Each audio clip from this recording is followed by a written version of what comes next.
Hey everyone, this is a good captain. I was going to do a post Italy review, but it's not really that interesting, of course, because it's Italy. So I figured I'm going to speak a little bit about just because I haven't really gone over what Corporal Clegg has done with Russia and with Britain, and I'll do that now. So with Russia, I think he played it totally right. He pulled back and left blockers. And buying that aircraft carrier, not even buying the aircraft carrier, just after your turn one, it is so easy for Russia to really, they have more than double the infantries that I have. They have as much artillery as the German player has, 3-3. So let me get my pointer out. So there's 3 Russian artilleries, 2 here and 1 here, and I got 1 German artillery, north, south, and center. And I have 6 tanks and they have 3. Okay? And yeah, arguably the Air Force, my Air Force is of course bigger, but it's got a lot of work to do, covering, well, I've kind of committed them to covering this area here. And again, the strategy was to sort of protect my holdings in the north, / support an offensive around the north. But before I went into Italy's turn, I realized I needed to get all Axis players on the same page with regards to what the next step in this strategy was going to be. Of course, we're still focused on the center of the board as the Japanese, and picking up India and the Philippines and busting up China and trying to get the Russia offensive going is a lot for Japan to handle, but they're going to have to do it.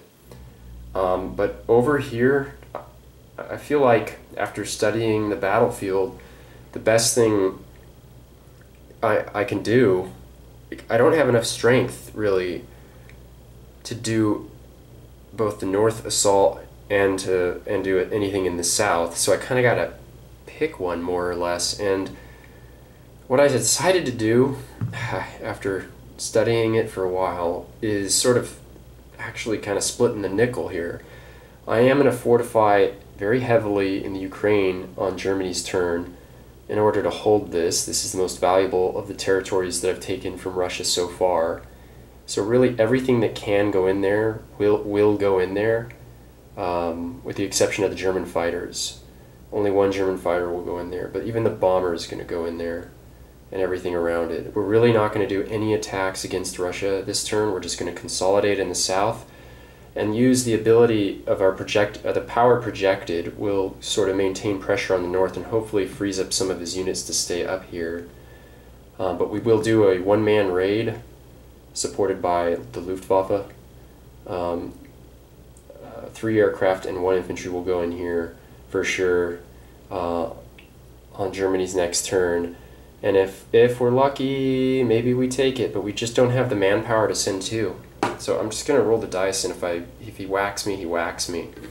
But yeah, everyone's going to come south, and the reason I'm doing this is to sort of gum up.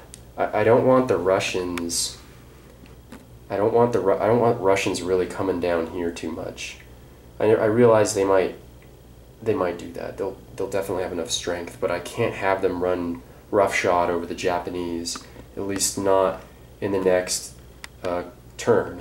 I need to sort of get my initial army set up here and my industrial complex set up in the East Indies to support this, because this is where we're going to have to draw the line. Logistically speaking, the first turn I bought 2 transports, which is $14. That's, just to build a bridge from Japan across into the Asian mainland.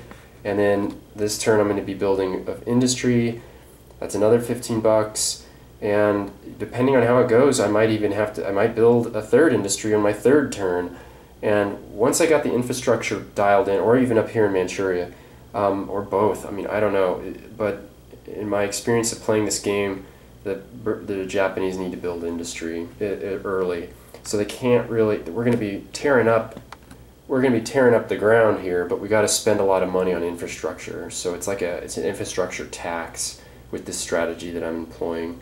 But hopefully when it's all said and done, we were able to employ more power into the middle of the map than the British, and I think my opponent did the right thing.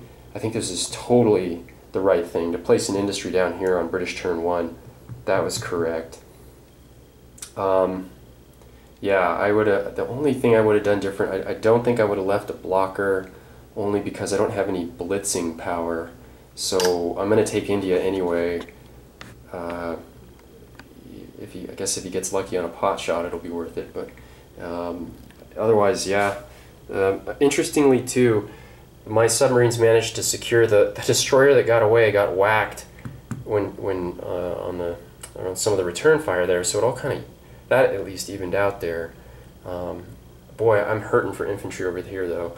I really wish I'd had even one more. It would have helped so much. And this might be an argument against building the aircraft carrier on the first turn. We'll see. I've never done anything like that, so we'll see. Trying to think if there's anything else. Yeah, no, it still looks like a really fun head scratcher of a game, and yeah, USA is about to go, and then I'm going to do an economic analysis after Piloto goes here with the USA. So, see you then.